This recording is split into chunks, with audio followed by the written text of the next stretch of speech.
प्रदेश राज्य ग्रामीण आजीविका मिशन जनपद इकाई बांदा।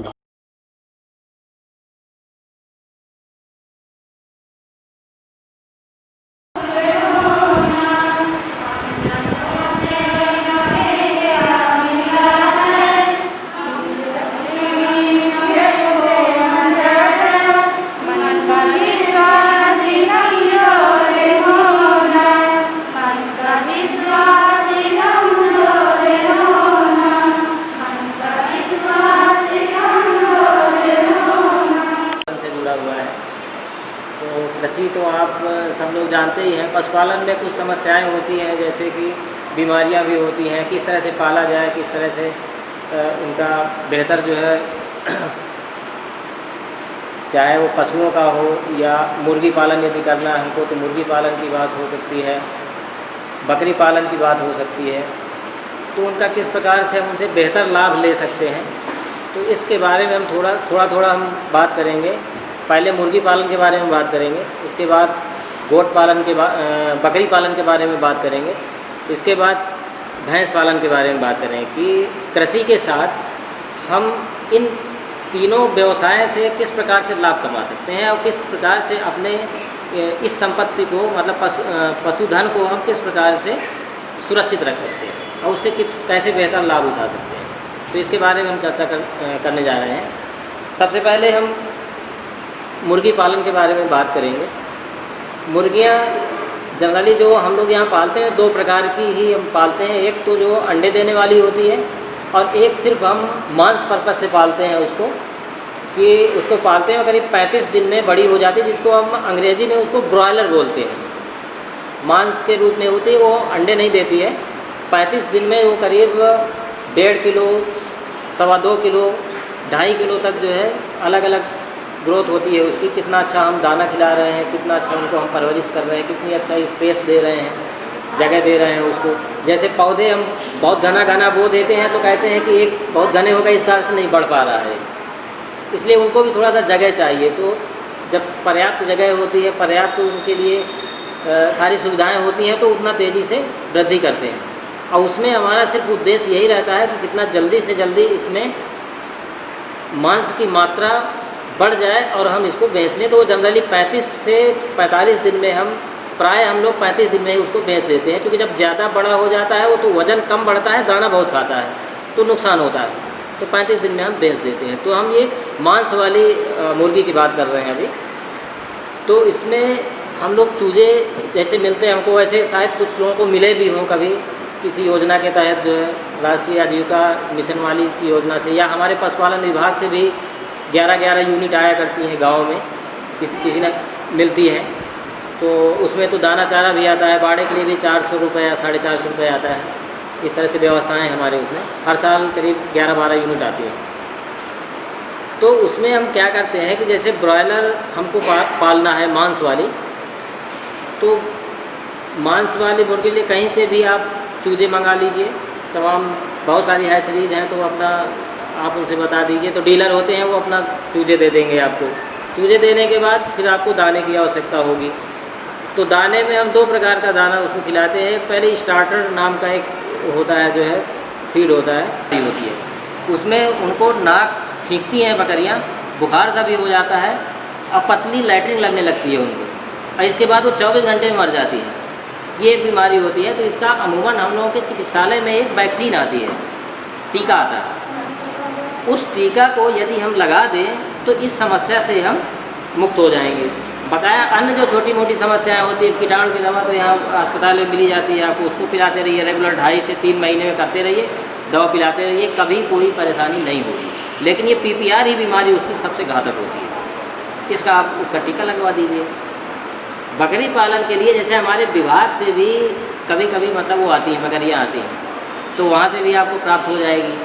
बकरियों में भी कई प्रकार की ब्रीड होती हैं, जैसे कि कुछ दूध के पर्पज़ की बकरियाँ होती हैं, कुछ मांस के पर्पज़ की होती हैं। जैसे उसमें मुर्गियों में है, तो मुर्गियों में ज़्यादा तो वही लोग पालना पसंद करते हैं जो है मांस वाली। इसी तरह बकरियों में एक बकरी ऐसी होती है जो करीब 1.5 लीटर तक दूध देती है।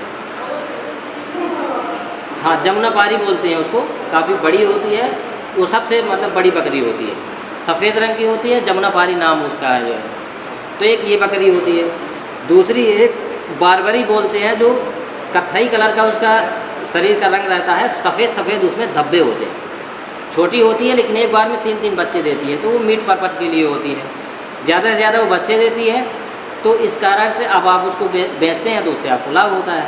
तो ये मीट पर्पज़ की होती है। दूध वो इतना अच्छा नहीं देती है, दूध तो थोड़ी बहुत ही देती है वो।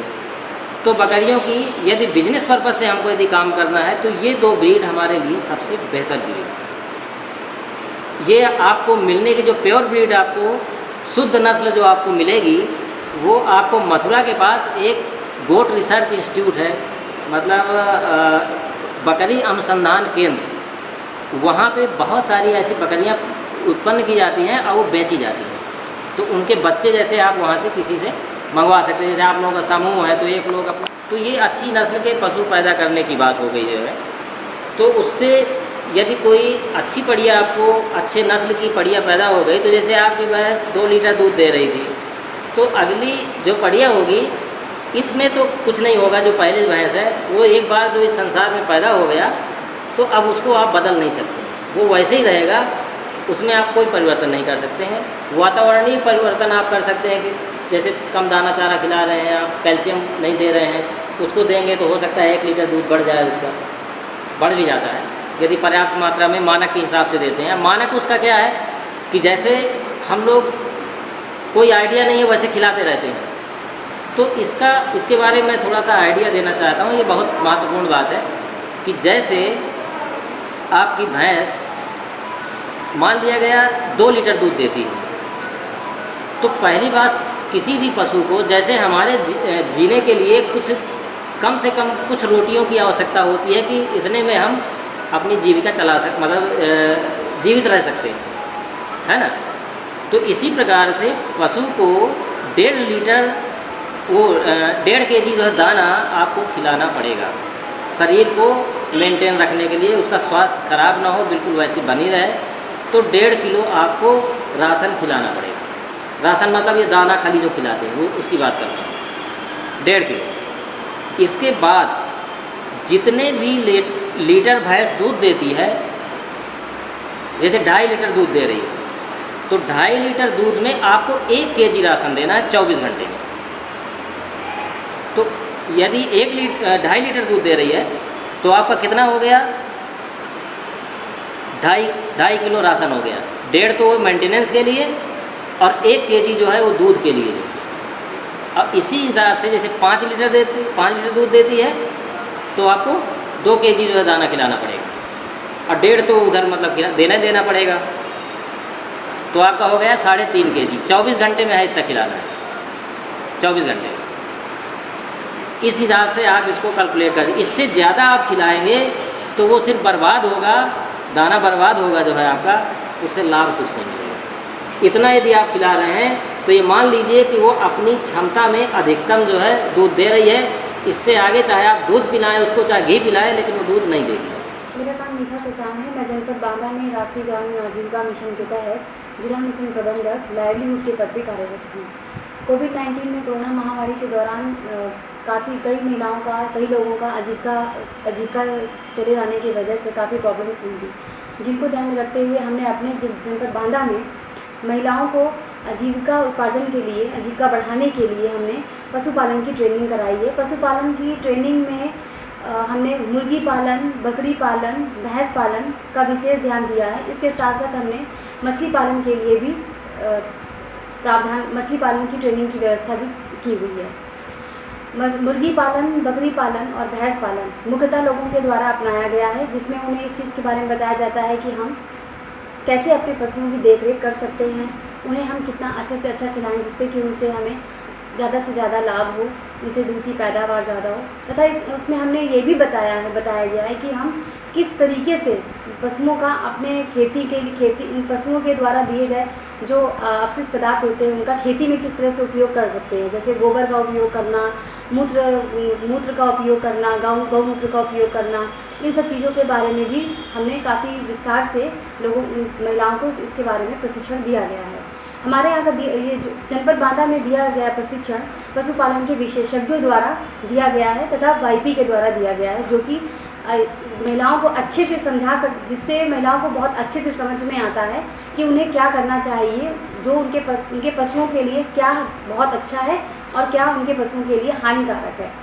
पशुपालन की ट्रेनिंग में उन्हें ये भी बताया गया है कि किस तरीके से पशु बीमारी से रोग से ग्रस्त होते हैं और किस रोग के लिए उन्हें कौन सा टीका लगवाना चाहिए, वो भी किस समय पे लगवाना चाहिए, कितनी मात्रा में लगवाना चाहिए, जिससे कि उनके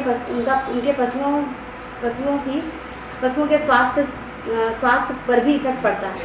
मेन चीज़ें होती हैं कि कोई भी अगर जानवर हम रखेंगे तो उसके माता पिता जो पहले की जो पूर्वज हैं उनकी हिस्ट्री पता होनी चाहिए। कहीं भी अगर हम खरीदते हैं कोई जानवर तो उसके पिता माँ इसके बारे में थोड़ा बहुत जानकारी होनी चाहिए कि जैसे दूध देती हुई अगर लेके आते हैं तो उसका दूध भी देख लेंगे कि हमारे कितना लीटर दूध है, क्या कैसा है, वो समझ में आ जाएगा। या तो जो पहली बार जानने वाली होगी, पड़िया होगी, तो उसको लाएंगे तो हमें तो पता नहीं चलेगा ना कि कैसी है, कितना देगी कितना नहीं देगी। तो इसका मतलब उसके माता कितना देती है उससे भी जान सकते हैं हम कि उसकी माता किसी थी तो उसकी लड़की है तो वो कैसा होगी। ठीक, तो ये चीज़ें भी ध्यान देते हैं।